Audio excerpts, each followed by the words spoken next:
Assalamualaikum warahmatullahi wabarakatuh. Al-Fatihah min idil futuh al-munuh wa rusuh wa tawbatin nasuh salihil jasadi wa rahila hadratin Nabi Mustafa Rasulillah sallallahu alaihi wasallam. Summa syekhana mu'alifal kitab al-imam syekh al-Malabari wa summa syekhana Syekh Abu Bakar Asy'ath wa summa ila syekhana Kiai Yusuf Muhammad summa mu'alif syafi hazami wa usulihim wa furuihim anna Allah yataghashshahum birrahmah wal maghfirah wa yanfa'una bi asrarihim wa anwarihim wa ulumihim wa nafahatihim fid din wad dunya wal akhirah. الفاتحة. أعوذ بالله من الشيطان الرجيم. بسم الله الرحمن الرحيم. الحمد لله رب العالمين الرحمن الرحيم مالك يوم الدين إياك نعبد وإياك نستعين اهدنا الصراط المستقيم صراط الذين أنعمت عليهم غير المغضوب عليهم ولا الضالين آمين. Bismillah, alhamdulillah, wassalatu wassalamu ala sayyidina rasulillah sayyidina Muhammadin ibni Abdillah wa ala alihi wa sahbihi wa man tabi'ahu wa walah. La haula wa la quwwata illa billah, ma ba'du. Hadirin para jamaah Masjid Jami' Husnul Khatimah, ketua DKM kita, pengurus dan seluruh para tokoh masyarakat yang saya hormati. Alhamdulillah, pada pagi hari ini kita melanjutkan kajian kitab kita, kitab Kifayatul Atqiya ila Thariqil Awliya, yang mana kita sudah masuk kepada bait syair yang selanjutnya. Faqad qala al-musannif rahimahullahu ta'ala wa adama nafa'alana bi barakatihi wa bikum fid darain amin ila anqal. Fa idza ra'a muta'alliman yakbu 'ala asy-syahawati muttabi'an hawahu mu'amila mutakaliban aidan ala raumid duna min ghairi minhajin mubahin fa'ila au qad ta'ata ilma fardi kifayatin min qabli fardil aini ilman wabtala. Lamma dzakara fil baitis sabiq, tatkala pengarang kitab ini menyebutkan pada bait sebelumnya, isyana ta'limi man yata'allam, akan berdosanya atau dianggap bermaksiat seorang guru yang mengajarkan ilmu kepada orang yang belajarnya li ghairi wajhihi ta'ala, bukan karena mencari ridha Allah subhanahu wa ta'ala, wa thawabil akhirah, dan juga mencari pahala akhirat. Ya, jadi berdosa hukumnya, maksiat hukumnya seorang guru yang ngajarin ilmu kepada seorang murid yang tujuannya bukan karena Allah. Tapi ini dirinciin sampai ulama. Ilmu terbagi dua. Ada ilmu yang bersifat wajib, ada ilmu yang bersifat sunnah. Kalau ilmu yang bersifat wajib, maka ngajarinnya sama siapa aja, nggak usah timbang pilih. Mau yang alim, mau yang bodoh, mau yang soleh, mau yang toleh, diajarkan wajib hukumnya. Bahkan hadirin, ada kasus begini, ada orang pengen masuk Islam, kemudian minta syahadat kepada kita. Kita ngerasa kita bukan orang alim nih, ya, masa sih kita pantas orang masuk Islam lewat kita? Lah itu wajib hadirin. Kalau ada orang pengen masuk Islam, pengen syahadat sama kita, nggak usah nunggu kiai, nggak usah nunggu ustadz, nggak usah nunggu mubalik, udah kita aja syahadatin. Ya. Mungkin kalau bingung nonton di YouTube aja. Ya. Gimana sih di YouTube caranya gitu? Ya kan sekarang banyak tuh di YouTube. Kenapa? Karena seandainya orang yang mau masuk Islam tadi, lantaran kita nungguin kiai dulu, kemudian orang tersebut mati sebelum syahadat, yang nanggung dosa kafirnya kita. Serem gak tuh? Yang nanggung dosa kafirnya tuh orang kita. Kenapa? Gara-gara kita orang tersebut nggak jadi masuk Islam. Padahal yang namanya masuk Islam cukup mengucapkan asyhadu alla ilaha illallah wa asyhadu anna muhammadar rasulullah. Semudah itu. Nggak usah nungguin kiai, nggak usah nungguin ustadz, apalagi nungguin surat. Bentar ya, ana bikinin surat dulu, seminggu hadirin. Udah suratnya jadi, nunggu stempel dari DKM 2 minggu, belum dibikin stempelnya 3 minggu. Makin lama masuk Islam, maka kesempatan dia itu untuk mati husnul khotimah jauh hadirin ya. Makanya kalau udah urusan ilmu yang wajib, saya yakin jamaah husnul khotimah udah hatam ya, udah hatam. Makanya kalau ada orang pengen masuk Islam, minta ajarin sholat, ajarin, gak usah ajak ke mana, gak usah ngajak ke kiai, gak usah. Sini aneh ajarin sholat, lo ikutin gua sholat. Kalau gua angkat tangan, lo ikut angkat tangan. Kalau gua ruku, lo ikut ruku. Tapi kalau garuk jangan. Imamnya garuk begini, oh dilihat tuh garuk, digaruk juga gini. Itu begitu nggak usah diikutin ya. Ya. Nah jadi kembali lagi tadi, ya. Kalau yang namanya ilmu wajib itu siapapun berhak kita ajarkan. Nah tapi kalau yang namanya ilmu nggak wajib atau ilmu fardu kifayah, seperti apa contohnya? Nahwu shorof tuh hadirin. Kan kunci menjadi seorang ustadz, menjadi kiai sebenarnya nahwu shorof. Kita ini semua kalau disuruh megang mic pasti bisa, ngomong jago. Ya, apalagi gantiin kiai pas tahlilan, wow pinter banget. Tapi kalau urusan masalah nahwu shorof, orang angkat tangan, kenapa? Kalau nggak nahwu shorof, sarap kita, nahwu sarap ya. Karena belajarnya susah, belajarnya lama. Ini yang membedakan mana kiai, mana bukan kiai. Ya lihat aja pas lagi doa habis sholat, Allahumma inni as'aluka, wah nih doa jamaah dibaca sendiri. Kata Imam Nawawi dalam kitab ya Al-Adhkar, pengkhianat orang kalau sholat atau berdoa berjamaah tapi pakai domirnya ana. Allahumma gfirli rabbi gfirli wali walidayya warhamhuma kama rabbayani shaghira. Jamaahnya amin. Kalau paham nih ya Allah ampunin saya, jamaahnya amin. Lah enak bener dia. Yang dosa dia, yang minta ampun siapa? Kita jamaah, kan kurang ajar namanya. Ada juga yang saking ekstrimnya, semuanya dinahnuin semua. Allahumma inna nas'aluka salamatan fidin. Benar tuh.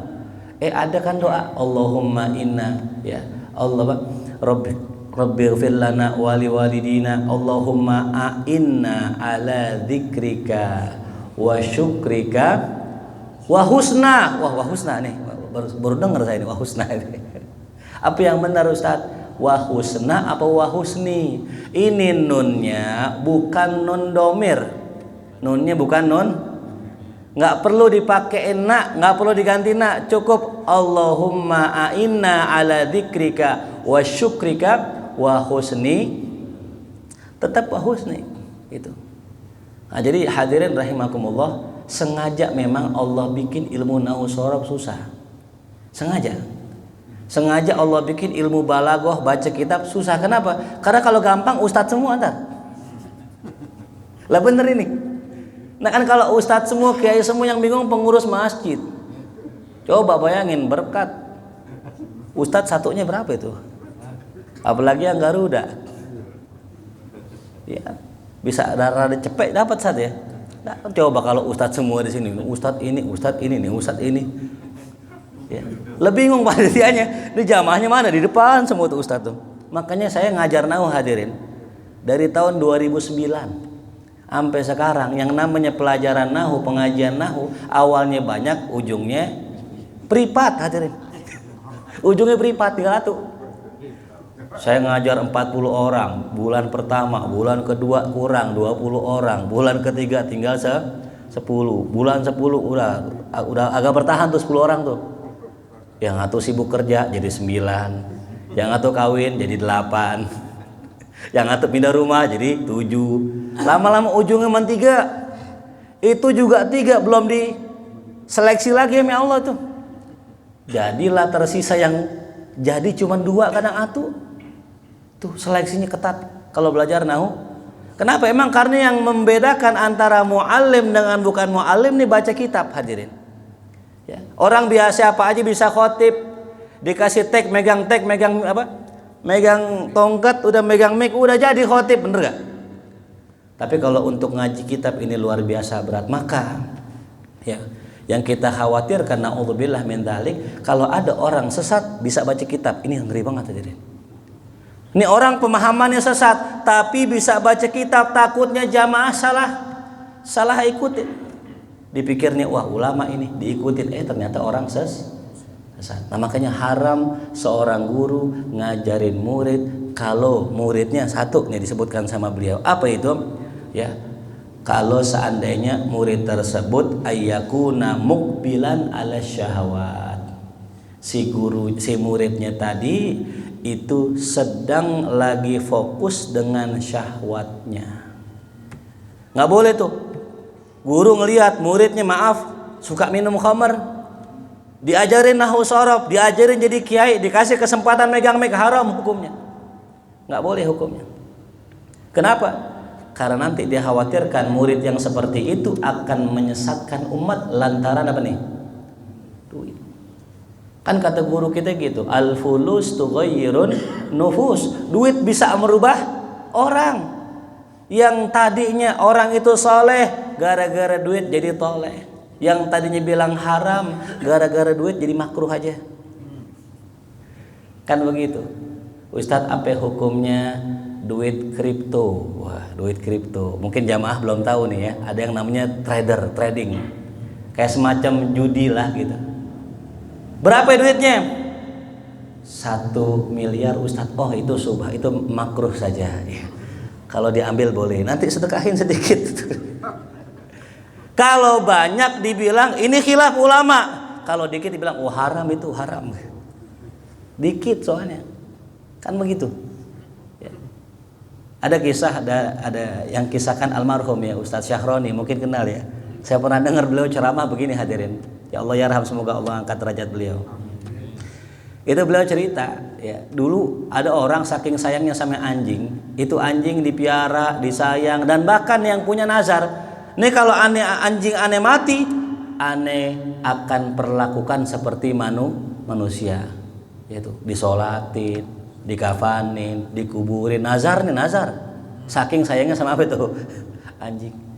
Akhirnya bener pas meninggal tuh anjing mati, mintalah kepada ustadz tolong nyolatin anjing saya. Wah gila loh, anjing disolatin, anjing hadirin disolatin. Mohon maaf Pak Ustadz, saya udah nazar begitu. Bahkan saya nazar kalau siapa orang yang mau nyolatin anjing saya kasih duit sekian ribu dirham. Oh begitu, ya udah yuk gitu katanya. Akhirnya ayo disolatin tuh. Jamaah bingung, tadinya bilang nggak boleh. Gara-gara apa nih? Fulus jadi boleh. Setelah disolatkan rapi dikuburkan, jamaah nanya, Pak Kiai tadi katanya nggak boleh, kok sekarang tahu-tahu bilang boleh? Kata Kiai, oh ente jangan seuzon, ini anjing masih turunan anjing Ashabul Kahfi gitu. Al-fulus tughayyirun, duit bisa ngerubah orang hadirin ya. Tapi kalau banyak, kalau apa? Banyak, kalau dikit nggak berubah juga kali ya. Habib Mundir Allah yarham ya, Masya Allah Habib Mundir akhlaknya luar biasa. Suatu hari beliau ada yang celak Kiai, yang celak Habib besar, dikata-katain Habib Mundir, Habib muda begini, songong dan sebagainya begitu. Ini saya dengar langsung dari muridnya. Habib Mundir subhanallah datang tuh ke tempat itu Kiai, ke tempat itu Habib, dikasih amplop tebel banget hadirin. Zaman itu mungkin tahun 2000-an itu sekitar 6 juta. Gede kan 6 juta. Diamplopin, dikasih hadiah, Kiai maafin saya, Habib maafin saya, dicekelin. Diterima, wah Habibnya girang banget. Dapat duit 6 juta. Besok jadi orang yang paling cinta dengan Habib Mundir tuh. Jadi kalau kata Quran, idfa billati hiya ahsan, balaslah kejahatan orang dengan yang lebih baik dari apa yang dia kerjakan. Fa idzal ladzi bainaka wa bainahu adawatun ka'annahu waliyyun hamim, maka apabila di antara engkau dan di antara orang tersebut ada permusuhan, Allah jadikan orang tersebut sebagai teman yang akrab buat kita. Jadi simpelnya kalau ada orang musuhin kita, balas dengan kebaikan, pasti orang itu jadi baik sama kita. Ustaz, saya udah balas dengan kebaikan, kau belum baik sama saya. Bukan yang salah Quran, bukan. Quran gak salah, yang salah kita. Mungkin kebaikan yang kita kasih kepada dia kurang banyak. Orang gede sama kita kasih cepet lah, kurang. Coba kasih 10 juta, Masya Allah, cium tangan kita bolak-balik. Yang biasa manggilnya bang-bang aja besok ustad. Syukuran ustad 10 juta, Masya Allah tuh. Tapi itu bener hadirin ya. Allah nggak pernah salah. Kalau kita balas kebaikan orang, balas kejahatan orang, balas dengan apa yang menurut dia itu gede. Kalau yang menurut dia biasa-biasa aja, dia pun akan bersikap biasa saja. Nah itu tadi kembali lagi. Jadi haram hukumnya mengajarkan orang ya ilmu yang sunnah kalau orang tersebut sedang dalam kondisi fokus dengan syahwat. Wa kadzal qasdul madhkuru khafiyan la yatla alaihi al-muallim id mahalluhul qalb.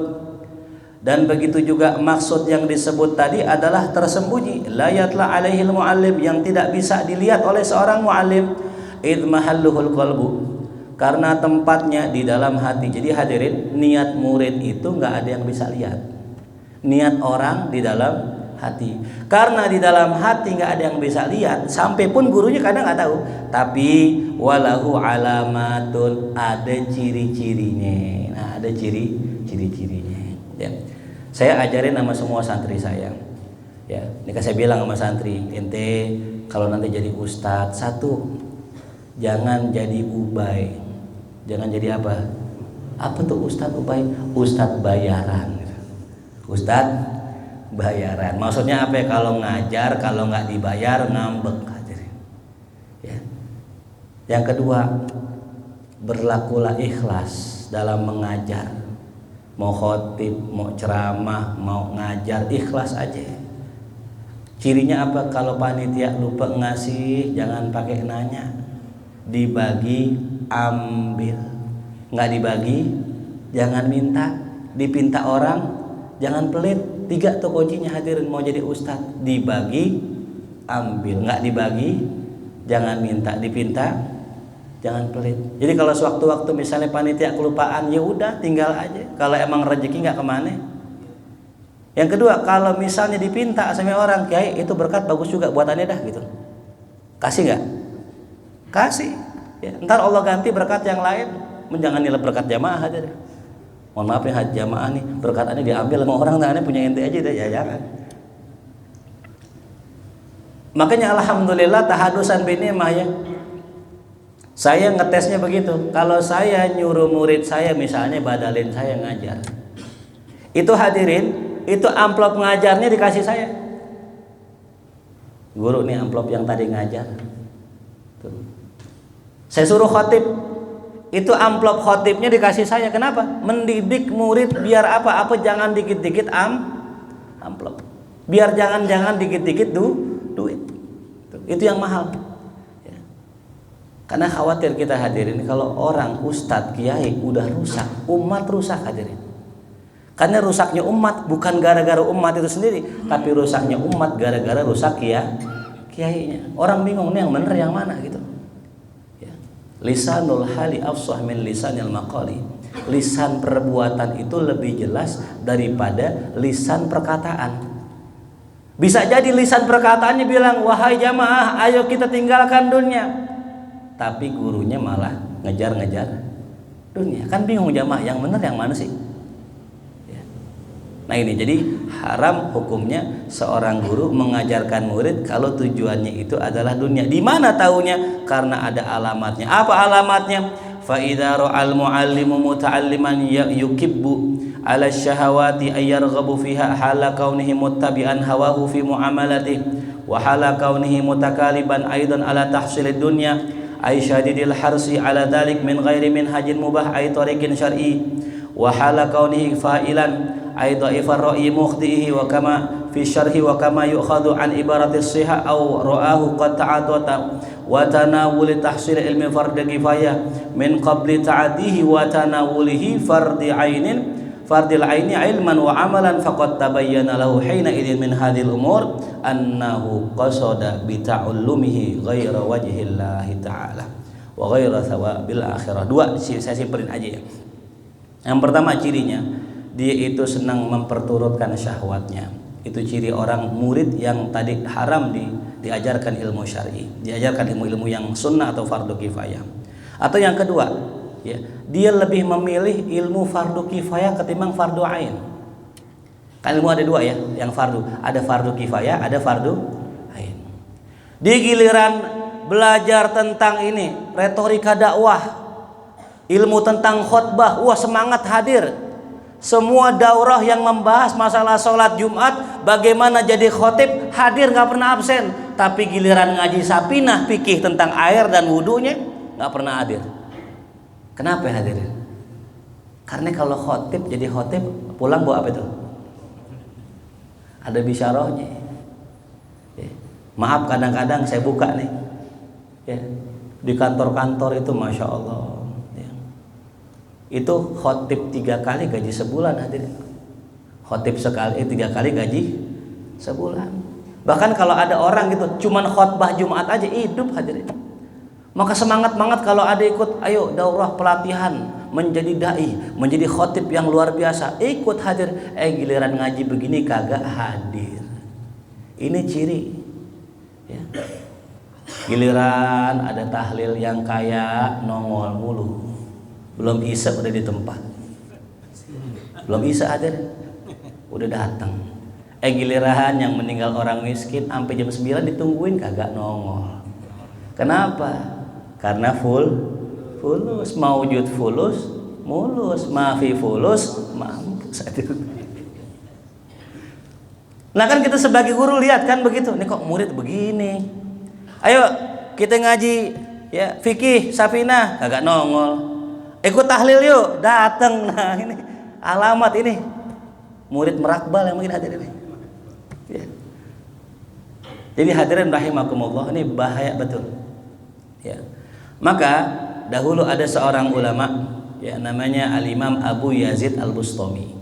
Ini terkenal tokoh sufi, punya murid ngaji 30 tahun sama beliau. Lama gak ngaji 30 tahun? Harusnya udah jadi wali tuh. Lah gurunya wali, Al-Imam Abu Yazid Al-Bustami seorang wali, punya murid biasanya wali. Ini kok nggak jadi wali? Laporlah sama gurunya, wahai guru, saya sudah ngaji 30 tahun sama antum, tapi saya nggak pernah merasakan kenikmatan apa yang antum ceritakan dari ibadah antum.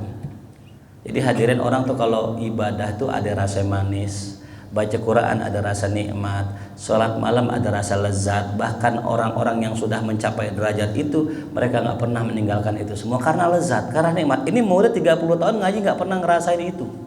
Sholatnya hambar, ngajinya hambar, qiyamul lailnya hambar, nggak ada rasanya. Apa kata gurunya? Oh, jadi ente mau merasakan apa yang ente rasakan, tapi saya rasa ente nggak bakalan sanggup untuk menjalaninya. Lo enggak guru, saya siap apapun yang antum suruh, selama itu buat saya baik saya kerjain. Oh, jadi ente siap?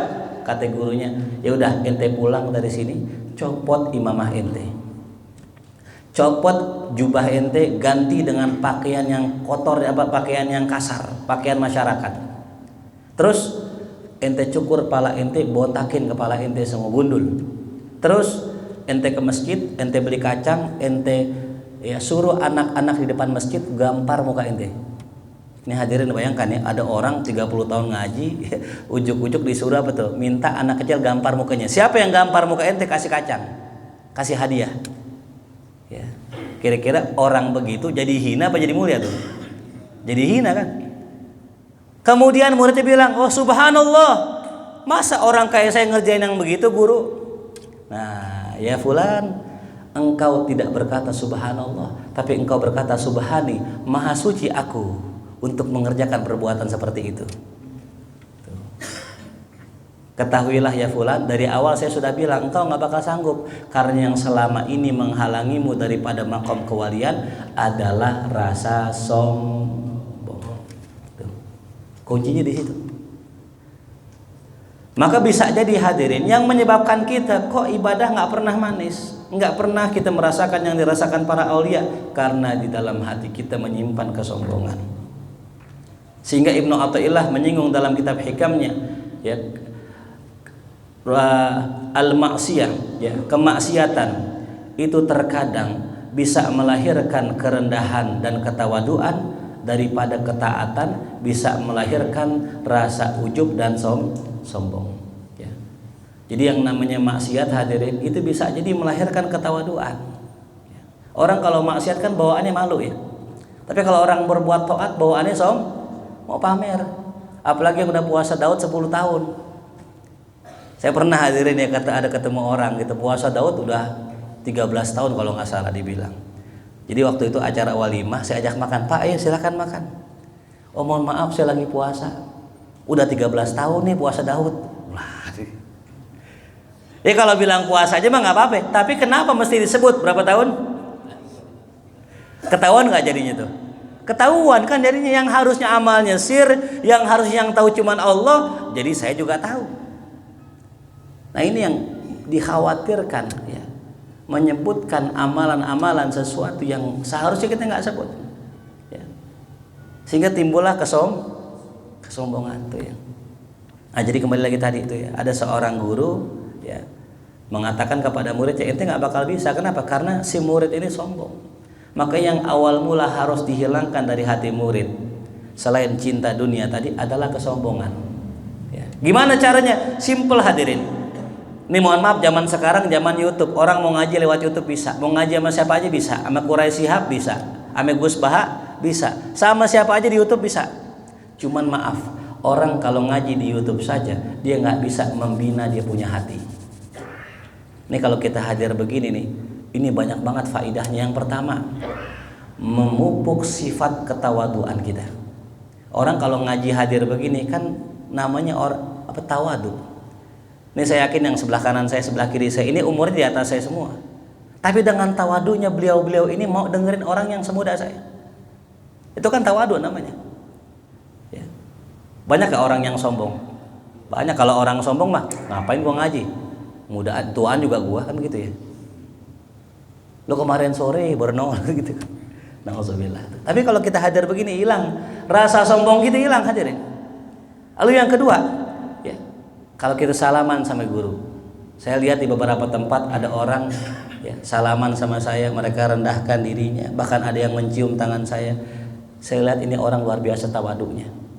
Orang yang usianya di atas saya mencium tangan saya, padahal saya lebih muda dari dia. Itulah sifat tawadu. Man tawadu alillah rafa'ahullah. Orang yang tawadu karena Allah, Allah angkat derajatnya itu. Tapi kalau kita ngaji lewat YouTube, bisa gak salaman sama Gus Baha di situ?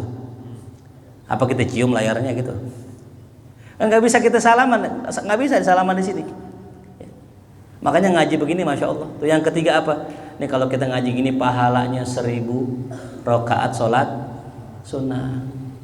Kalau yang sampai tidur mungkin gopek kali ya. Dipotong setengah. Apalagi yang ambil jendela tembok ini sama tiang nih. Dipotong lagi korting tinggal cepet. Apalagi udah nyender tembok tidur pules ngorok lagi ada. Tinggal gocap itu. Udah kena kortingan tuh itu.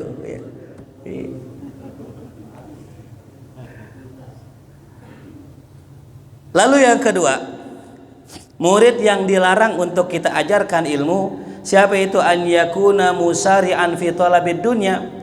Seorang murid yang sangat bersegera, sangat semangat nyari dunia tapi sangat males nyari akhirat. Ya.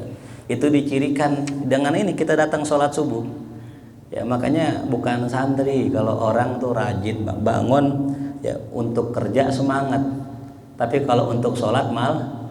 Coba dah kita bangunin anak kita pagi-pagi, nah sholat subuh gitu kan, ngereok dia.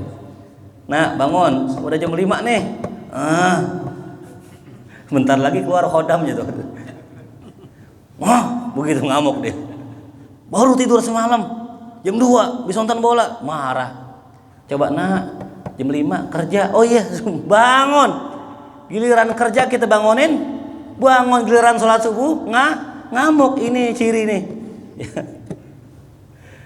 Ya, makanya hadirin itu ya, kita kalau nyari murid lihat-lihat juga, hati-hati jangan sampai naudzubillah. Ada Nabiullah Musa alaihissalam punya murid namanya Bal'am bin Ba'ura. Itu orang di zaman Bani Israel Allah kasih Ismul A'zam, ya. Karena muridnya Nabi Musa pinternya masya Allah, cumannya ini orang masih demen sama dunia, ya. Seketika waktu disuruhlah nih sama musuh-musuhnya Nabi Musa untuk doain jelek Nabi Musa. Karena Bal'am bin Ba'ura nih kalau angkat tangan doanya dijabah kayak Habib Soleh Tanggul. Cuman Bal'am bin Ba'ura ngerasa lah, masa aneh doain jelek guru aneh? Nggak boleh doain jelek guru, dia masih punya hati tuh. Bininya yang ditawarin ame orang jahat tadi, ente rayu dong suami ente, ntar kita kasih duit dah. Bini nih lewat laki nggak masuk, lewat bini masuk. Kayak Nabi Adam kan, Nabi Adam ditawarin sama iblis nggak mau, lewat bininya masuk tuh. Akhirnya kata bininya, bang ya doain dah tuh, kalau misalnya kita doain begitu nanti orang itu akan kasih kita harta yang banyak tiap bulan, kita dijamin hidup kita bang. Oh karena emang nggak punya duit ya udah dah doain. Pasti doain apa? Allah plesetin lidahnya, ya Allah harusnya hancurkanlah Musa dan para pengikutnya. Dibalik sama Allah lidahnya, ya Allah hancurkanlah Bal'am dan para pengikutnya. Dibalik lidahnya sama Allah. Doa lagi yang sama, dibalik lagi, ya Allah hancurkanlah Bal'am dan pengikutnya. Itu siapa tuh? Murid. Doain siapa tuh? Guru. Doain yang baik apa jelek? Jelek. Gara-gara siapa tuh? Bini. Allah ngeri banget itu, ya. Nabiullah Isa juga sama, punya murid pengkhianat, namanya siapa? Namanya Yudas. Itu siapa tuh? Muridnya itu. Makanya kita mesti hati-hati kalau nyari murid. Kita mesti seleksi dulu, kita mesti tes dulu, ini bener nggak nih mau ngaji bener. Kalau sekedar mau ngaji yang biasa, yang fardu ya silahkan, tapi kalau mau dapat ilmu khusus harus orang khusus hadirin. Itu ya sama kita kalau ada tamu di rumah ya, ini ilmu ngetes namanya. Ini kalau ada tamu di rumah datang, ini kita kasih dua hadirin, air putih sama kopi. Ini tamu Johor datang ke rumah, kasih air putih sama kopi. Ini ngetes nih, ngetes tamu. Kalau yang diminum kopi berarti kasih kue, udah makan dia. Tapi kalau yang diminum air putih kasih nasi, belum makan. Kenapa? Lah orang kalau udah makan minumnya kopi, bener gak? Kalau belum makan nggak mungkin minum kopi, sakit perut. Makanya kalau kita kasih diminumnya air putih berarti belum apa tuh? Belum makan tuh ya hadirin tuh ya. Bismillahirrahmanirrahim. Alhamdulillah. Ini belum makan. Aman Ustaz. Apa di bawah? Di bawah udah ada kan di bawah ya? Lalu dikasihnya kok teh doang, kalau ada kopi saya minum kopi. Orang dikasihnya air putih doang. Itu cara ngetes. Jadi sama hadirin, kita ngetes murid kita kasih makanan yang sama. Nih kalau dalam fikih, kalau kita kasih pisang, dikasih pisang di sini yang jauh, yang dekat, itu nggak boleh ngambil pisang yang jauh, padahal ada yang dekat. Nih cara ngetes santri gitu juga. Kita kasih nih, ya dekat kita risol yang ada mayonesnya. Yang deket dia risol yang dari bihun. Kita lihat ini santri ngambil yang mana. Kalau ngambil yang bihun, nah berarti bener santri pengen ngaji namanya, dia tahu adab. Tapi kalau ngambil yang di depan kita risol yang ada mayonesnya, nah ini jangan diajarin ilmu yang macam-macam. Kenapa?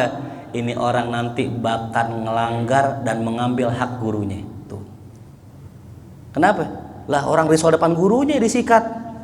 Nanti juga sama kalau jadi kayak begitu, nyikat punya orang. Makanya Imam Nawawi dalam kitab Manhajus Sawi dikisahkan, Imam Nawawi pengarang kitab Riyadhus Shalihin, pengarang kitab Arba'in Nawawi, kitabnya begitu berkah, semua orang baca, mau NU, mau Muhammadiyah, mau PKS, semua baca kitab beliau. Ini berkahnya apa? Adab. Imam Nawawi suatu hari ditawarin makan sama gurunya. Ayo Nawawi makan bareng saya. Enggak guru, syukron. Makasih. Besok kita tawarin lagi, ayo nak makan bareng saya sini. Enggak guru, syukuran makasih. Besok kita tawarin lagi, enggak guru, makasih. Sampai gurunya nanya, ente ngapa sih kok aneh ajak makan enggak pernah mau? Guru mohon maaf, kalau aneh makan sama antum, takutnya aneh ngambil lauk, ngambil makanan yang sudah antum pengen. Kan senapan bareng tuh. Kadang-kadang kan yang namanya guru ngelihat gitu lah, bagian sono ada dagingnya enak kan tuh, ada kulit-kulitnya, ada lemak-lemaknya. Pas pengen diambil, ternyata diambil sama siapa? Ame muridnya. Aneh takut guru ngambil yang antum makanya aneh nggak pernah mau makan sama antum, takut ngambil yang antum suka. Aneh makan di tempat yang lain aja guru. Oh begitu tuh, masya Allah. Ya, adab bukan? Ada, ajib gak tuh? Takut ngambil hak gurunya, takut ngambil yang gurunya demen, nggak mau makan bareng gurunya. Nah, ini santri namanya. Ini kagak, kadang-kadang kita rokok guru nganggur diisap. Saya punya teman begitu, ada rokok mil lagi, rokok mil. Ini biasa makan, biasa rokoknya ya apa namanya itu kalau sekarang pelangi apa namanya. Pokoknya namanya kita nggak kenal lah, pokoknya rokok 10 ribuan kan. Rokok mil nganggur ya teman saya nih. Rokok guru nih, Kiai, rokok Kiai. Dia ngomong sendiri. Iya ambil aja. Oh iya, dia ngomong sendiri. Rokok guru diisep tuh, masya Allah. Ya. Kita bukan ngasih hadiah guru, malah ngambil punya guru. Gimana mau berkah ilmu? Ya. Nah jadi kembali lagi tadi, kita mesti cek tuh, ya. Yang mana murid yang pantas kita didik, kita bina jadi orang. Dan yang mana yang hanya cukup kita ajarkan sekedar yang wajib-wajib saja tuh. Karena pernah kejadian begini, kan kalau aulia kenapa doanya diijabah? Karena mereka dikasih Ismul A'zam. Ini Ismul A'zam, nama Allah yang paling agung, yang kalau kita panjatkan, kita munajatkan, itu pasti dikabul doa kita. Cuman kita nggak dikasih tahu doanya apa, namanya apa, gitu. Tapi ada bocoran hadirin sedikit, katanya itu kata Imam Nawawi nih. Ismul A'zam itu ya Hayyu ya Qayyum. Ya Hayyu ya Qayyum. Siapa orang yang berdoa dengan ya Hayyu ya Qayyum, Allah ijabah doanya. Entar habis ngaji cobain dah ya. Ya Hayyu ya Qayyum bi rahmatika nastaghits wa min azabika nastajir. Kita doa minta sama Allah dengan itu. Kalau nggak dikabul emang bukan wali kita. Tapi suatu hari ada ulama diminta sama muridnya, wahai guru ajarin aneh dong Ismul A'zam nih. Murid nih pengen minta resep dapur, hadirin, minta Ismul A'zam. Kata gurunya, bentar, ke dapur dia ambillah tuh apa namanya semacam baskom, dimasukin tikus, ditutup rapat. Kata gurunya, nih ente pegang, jangan pernah dibuka sampai besok. Nah yang namanya tikus di dalam baskom digoyang-goyang nggak tuh? Diberontak gak? Dilari gak tuh? Nah muridnya kan namanya murid tadi nggak boleh apa? Dibuka.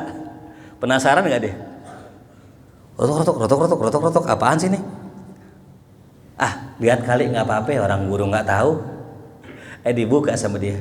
Wah tikus.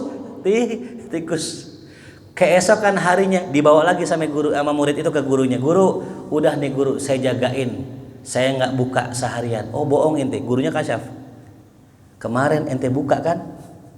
Ente lihat kan isinya tikus kan? Iya maafin saya guru. Ya udah kalau gitu ente nggak jadi aneh ajarin Ismul A'zam. Lo kok begitu? Karena ente nggak amanah. Bagaimana saya mau ajarkan ilmu yang diajarkan Allah buat para wali, sedangkan mereka tidak menjaga amanah. Sekarang kalau diajari ilmu itu dipakai buat yang nggak baik nggak? Bisa jadi nggak amanah tuh hadirin. Makanya sebelum kita mendapatkan ilmu yang spesial dari guru kita, jadilah orang yang amanah. Ya.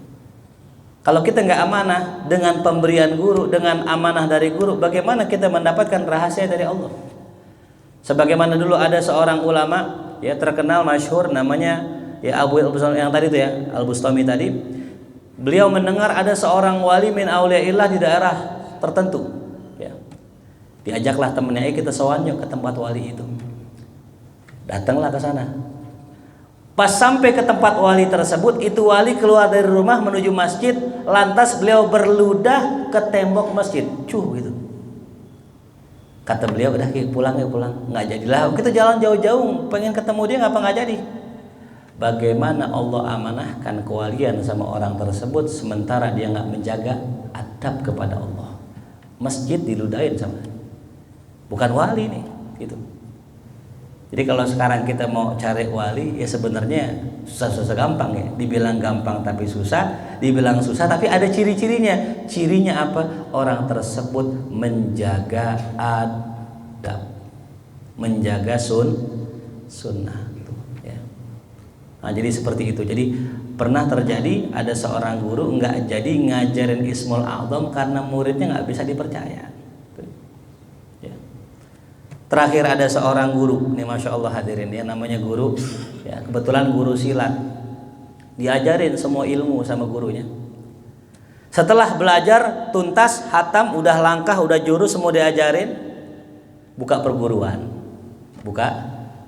si murid buka perguruan. Ditanya sama muridnya, guru, kalau antum sama guru antum hebatan mana? Oh hebatan saya dong. Biasa dah murid begitu kalau udah bisa aja, oh hebatan saya sama guru saya udah tua. Lantas gurunya dengar ada informan laporan ke gurunya, mana tuh si fulan, panggil ke sini. Belagu banget udah bisa, sekarang sombong. Pas kemudian didatang, ayo duel ame aneh, kalau ente ngerasa jago duel sama gurunya. Ternyata muridnya jatuh, kalah sama gurunya. Ngelihat si murid tadi kalah, gurunya negor. Kata muridnya bilang gini, wahai guru, saya udah belajar semua jurus-jurus ente, kenapa sekarang saya kalah? Saya belum pernah lihat jurus yang itu tuh, katanya gitu. Kata gurunya, emang sengaja aneh nggak ajarin semua ilmu karena aneh tahu suatu saat ente akan sombong, saya akan jatuhkan dengan jurus kuncian itu. Tuh. Akhirnya apa? Kalah. Akhirnya minta maaf tuh, begitu hadirin. Ya. Jadi kalau kita ngajar jadi seorang guru, jadi seorang mualim, harus seleksi yang mana yang patut betul-betul jadi murid kita, yang mana yang sekedar jadi jamaah. Jadi kalau namanya orang ngaji hadirin, enggak semuanya murid. Sama kayak kita ngaji di sini. Ini kan bukan murid saya. Ini jamaah Masjid Husnul. Saya ngajar di Kuitang. Itu kan bukan murid saya, itu jamaah Masjid Kuitang. Saya ngajar di kantor, bukan murid saya. Siapa murid saya? Murid adalah orang yang terus mengikuti gurunya. Itu namanya murid. Dan dia akan mendapatkan ilmu-ilmu yang spesial dari gurunya. Contoh, saya punya guru, almarhum al-maghfurullah Ustaz Musannif. Beliau berguru dengan guru Akhfas namanya. Mungkin kalau yang kenal guru Akhfas di Kalibata Pulo, itu guru Akhfas berguru sama Habib Salim Jindan. Bagaimana belajarnya? Nggak ngaji doang hadirin. Belajarnya beliau sambil mijitin gurunya. Jadi kalau orang dulu pinter tuh, mereka nyari kesempatan mijitin gurunya, mijitin Habib. Sambil dipijit. Ntar Habib ngeluarin ilmu. Ini ilmu gini, ilmu yang khusus, yang dia nggak keluarin di jamaah. Gitu. Dikasih amalan khusus. Jadi alim, masya Allah. Ya. Jadi kalau kita pengen mendapatkan ilmu yang spesial, maka jadilah murid yang spesial. Siapa murid yang spesial?